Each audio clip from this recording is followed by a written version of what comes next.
Hello friends, मैं जय आपका स्वागत करता हूं आपके अपने चैनल विशेष ज्ञान में। फ्रेंड्स, आज की इस वीडियो में मैं आपको टैली प्राइम में बताऊंगा कि अगर आप एक गारमेंट्स ट्रेडर हैं और आप अपनी टैली प्राइम के अंदर स्टॉक आइटम क्रिएट करना चाहते हैं गारमेंट्स के, तो आप कैसे करेंगे। तो देखिए फ्रेंड्स, हाल में ही मैं अपने एक सप्लायर के पास गया जो कि बहुत बड़े होलसेलर थे। तो उनके जो अकाउंटेंट हैं उन्होंने एक बहुत बड़ी मिस्टेक की जो कि टैली में बाय डिफॉल्ट ऐसी मिस्टेक नहीं हो सकती है। तो उन्होंने मिस्टेक क्या की, सबसे पहले आप ये सुन लीजिए। उन्होंने एक इनवॉइस कट की जिसके अंदर उन्होंने कुर्ती की सेल की।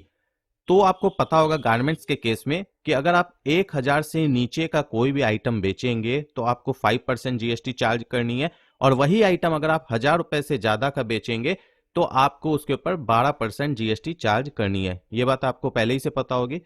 तो यहां पर उनसे क्या मिस्टेक हुई टैली प्राइम के अंदर, उन्होंने जो स्टॉक आइटम बनाया था वो गलत तरीके से बनाया था। जबकि यूट्यूब पर इतने सारे वीडियोस हैं, इसके अलावा बहुत सारी चीजें गूगल पर भी अवेलेबल है, इसके बाद भी इतनी बड़ी मिस्टेक हुई उनसे। तो मुझे लगा कि हाँ, इसके ऊपर मुझे एक सेपरेटली वीडियो बना देनी चाहिए, क्योंकि मैंने इसके ऊपर ऑलरेडी वीडियो बना रखी है लेकिन वो मेरा मिक्स कंटेंट है। जो सेपरेट वीडियो है वो मैंने आज तक कभी क्रिएट नहीं की है। तो उस पॉइंट से मैंने ये वीडियो क्रिएट की है, ताकि अगर आप भी एक गारमेंट्स ट्रेडर हैं और आप गारमेंट्स में डील करते हैं तो इस सिचुएशन में अगर आप भी उस तरीके के स्टॉक आइटम बना रहे हैं तो आप अपने स्टॉक आइटम को ठीक कर लें। अदरवाइज आपसे भी इस तरीके की जो मिस्टेक्स हैं वो होती रहेंगी। तो देखिए उनसे क्या मिस्टेक हुई। जैसे उन्होंने क्रिएट कैसे किया स्टॉक आइटम, मैं सबसे पहले आपको ये बता देता हूँ। वो गए अपने, जैसे आपको पता ही होगा कैसे क्रिएट किया जाता है। स्टॉक आइटम में गए, उन्होंने मान लीजिए कुर्ती, ठीक है, क्रिएट की। तो उन्होंने कुर्ती क्रिएट की, उसके बाद उसके बगल में लिख दिया सबसे पहले HSN, जो भी उस कुर्ती का HSN था। प्रॉपर ढंग यही है, क्योंकि कई जो कुर्तियां होती हैं सबके अलग अलग HSN कोड भी हो सकते हैं।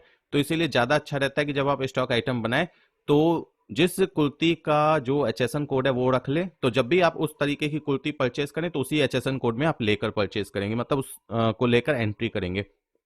फॉर एग्जाम्पल यहाँ पर मैं HSN कोड गलत डाल रहा हूँ, मुझे नहीं पता इसका क्या HSN कोड है, तो मैंने इस तरीके से डाल दिया। उसके बाद उन्होंने क्या किया था, 5% इस तरीके से लिख रखा था, यानी कि जब वो ये आइटम 1,000 तक सेल करेंगे तो ये स्टॉक आइटम लेंगे। ठीक है, अब देखिएगा कैसे उन्होंने किया था। यहाँ पर मैं पीस ले लेता हूँ और 6504 जो मैंने वहां डाला वही डालूंगा यहाँ पर। और उन्होंने यहाँ पर टैक्सेबल करते हुए 5% लगा दिया था। ठीक है, एक आइटम ऐसे बनाया और एक आइटम बनाया कुर्ती HSN, मानकर चलिए इसका HSN अलग है 4050, ठीक है, और ये 12% की है। मतलब कि है वही आइटम, लेकिन जब वो सेल करेंगे इस आइटम को 1,000 रुपए से ज्यादा में तो 12% जीएसटी लगाएंगे। यहां पर HSN सेम भी हो सकता है, उससे कोई दिक्कत नहीं है। ठीक है, यहां पर 4050, उसके बाद इधर भी उन्होंने टैक्सेबल किया और 12% यहां पर इस तरीके से लिख दिया। अब देखिए क्या होता है। अब यहां पर जब उन्हें सेल करना है तो उन्होंने क्या मिस्टेक की वो आप देख लीजिए। ऐसे आपको समझ में आ गया होगा अगर आप टैली में पहले ही से काम करते हैं, फिर भी मैं आपको दिखा देता हूं। मानकर चलिए उन्होंने 1,000 रुपए से ज्यादा में सेल की, तो उन्हें कौन सा यहां पर स्टॉक आइटम चूज करना था, उन्हें करना था 12% वाला, लेकिन उन्होंने किया क्या, 5% वाला बाई मिस्टेक कर दिया।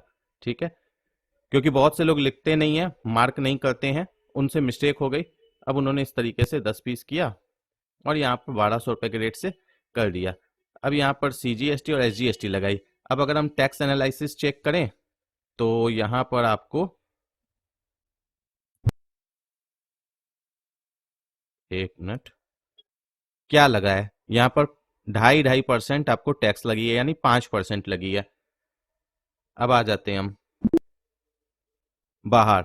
अब मैं आपको बताता हूं इस तरीके से करने की कोई जरूरत नहीं है। जो एक्चुअल तरीका है वो ये है, अगर आपको नहीं पता है तो आपको क्या करना है। मानकर चलिए आपकी कुर्ती है, HSN है 6504, ठीक है, इस HSN कोड की आपकी कुर्ती है, और ये 1,000 रुपए तक आप 5% जीएसटी लगाते हैं, 1,000 से ऊपर 12% लगाते हैं। ठीक है, तो आपको क्या करना है, सेट अल्टर जीएसटी डिटेल्स में कुछ चीजें आपको चेंज करनी पड़ेंगी। यहाँ पर आपको 6504 डाल देना है।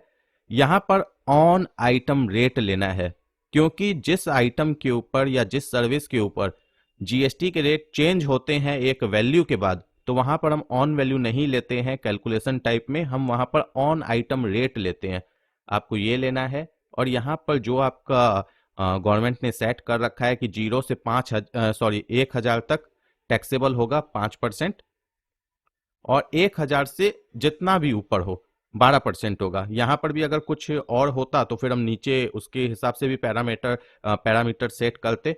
यहाँ पर हम 12% कर देंगे, ठीक है। और अब मैं जब ये आइटम लूंगा सेल के टाइम, तो जैसे ही मैं जो रेट डालूंगा उस हिसाब से उसके ऊपर जीएसटी कैलकुलेट होगी। आप वो देख भी सकते हैं। यहाँ पर मानकर चलिए मैं एक पीस लेता हूँ, ठीक है, 500 रुपए के रेट से। अब इसके ऊपर 5% जीएसटी कैलकुलेट होगी, ठीक है।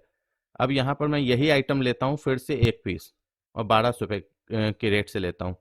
अब देखिएगा सीजीएसटी और एसजीएसटी, टैक्स एनालिसिस, यहाँ पर हम ये देख लेते हैं।